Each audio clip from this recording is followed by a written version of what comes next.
We are now in week 3 of the course, so just in what we've done in weeks 1 and 2, I think you should have a better sense of, first of all, what a community is and how it can contribute to individuals both professionally and personally.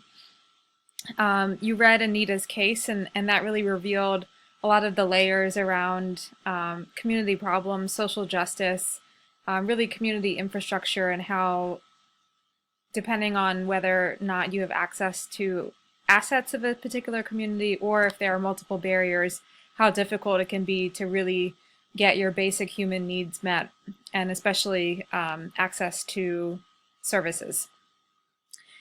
We also talked a little bit through week 2 discussion on local politics and the role that politicians may play, especially depending on your local demographics, the folks that either vote or don't vote in that community, and the political partisanship of those who are elected.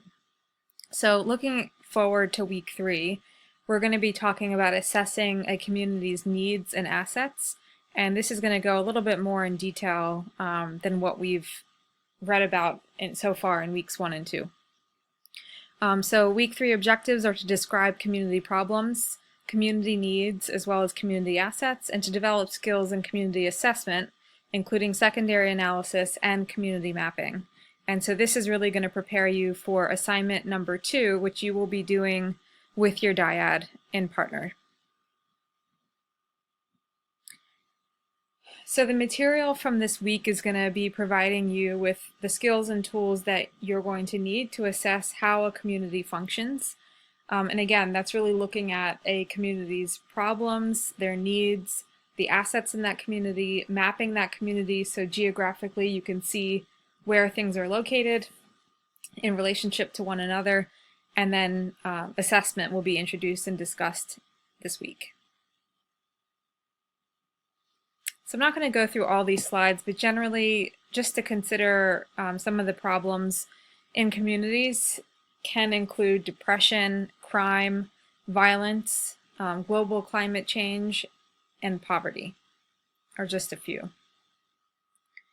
Just to give you a couple others, I mean, having non-functioning parks or recreation centers can be a huge issue. Vacant properties can be a huge issue because that can lead to additional crime and drug use.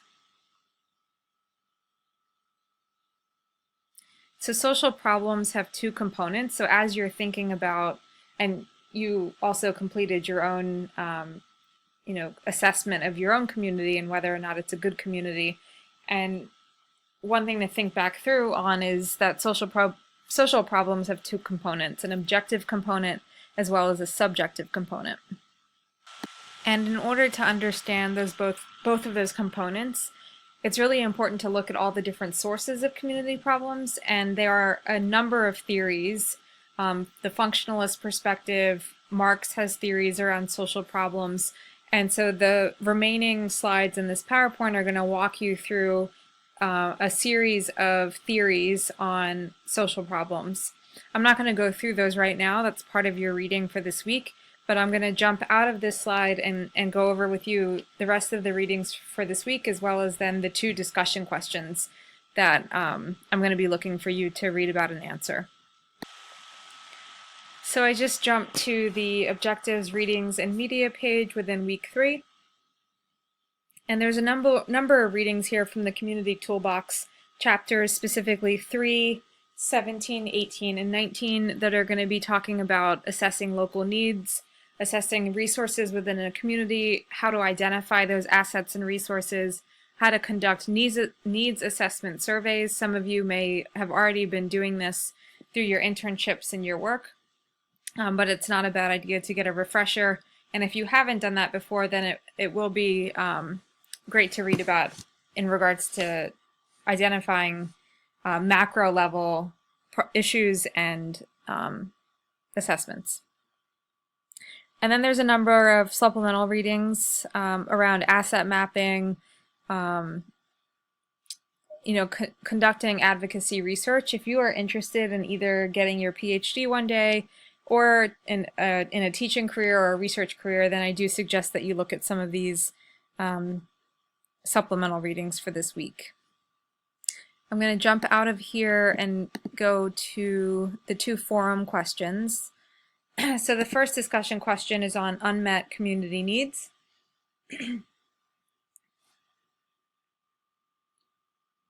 So for this one, obviously first complete the readings on community needs and community problems, and then you and your dyad partner are going to be focusing on the community needs and services assessment assignment, and not only the reading, but this forum post will help you prepare for that.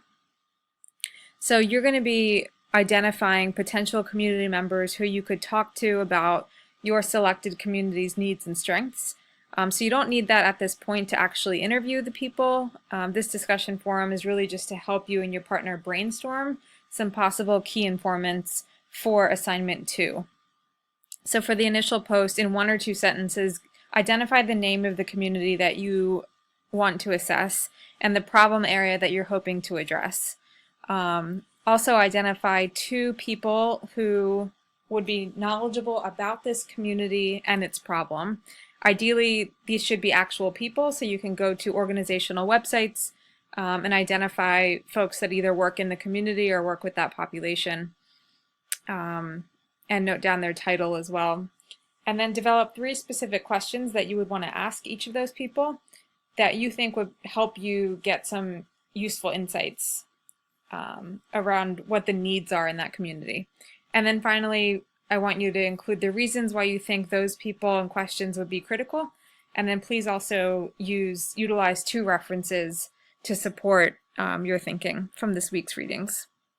So you and your dyad partner should each have your own post for this forum discussion, but of course I do want you to consult with one another. But again, you're going to be writing your own post. And just to clarify, the questions and the people that you identify should be different from your partner's post. So you each are choosing 2 different people and 3 different questions. However, the community that you're choosing is going to be the same. The response post, same guidelines. You're going to be responding to at least 2 of your classmates by Sunday evening, and this initial post will be due by Thursday. If you do have questions about assignment 2 or this week 3 discussion, please do send me an email. The second discussion is on assets.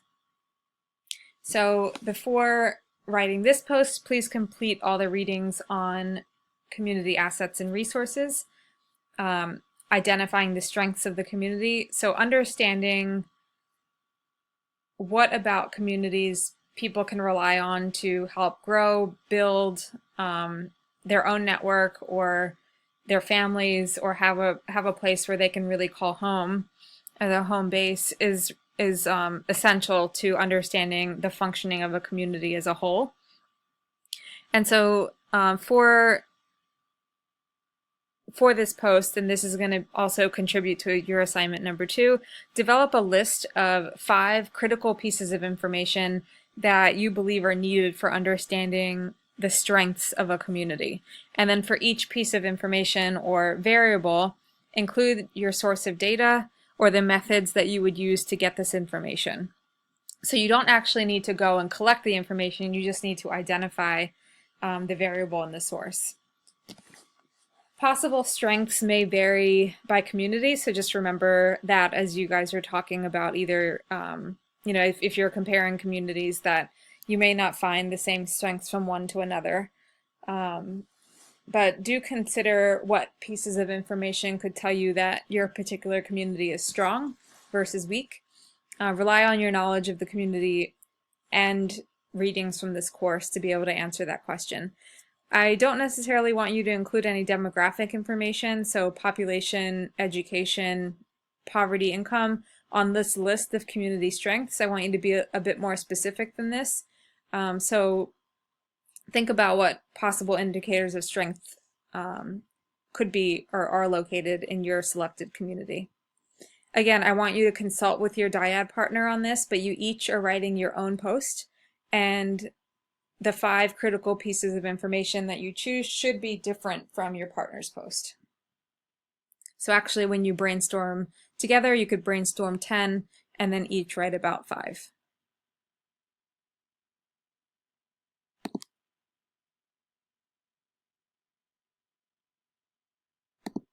And then just to quickly go over the week 3 activity, which is the selection of a community problem. So by Thursday of week 3, I would like one member of the dyad to just send me an email and engage with the community problem that you and your partner want to examine. That's the community problem that you will be looking at for the rest of the semester and be writing on for assignments 2, 3, and 4. So also please make sure that you include both partners' names in the email or CC your partner, and so I can make a note of that.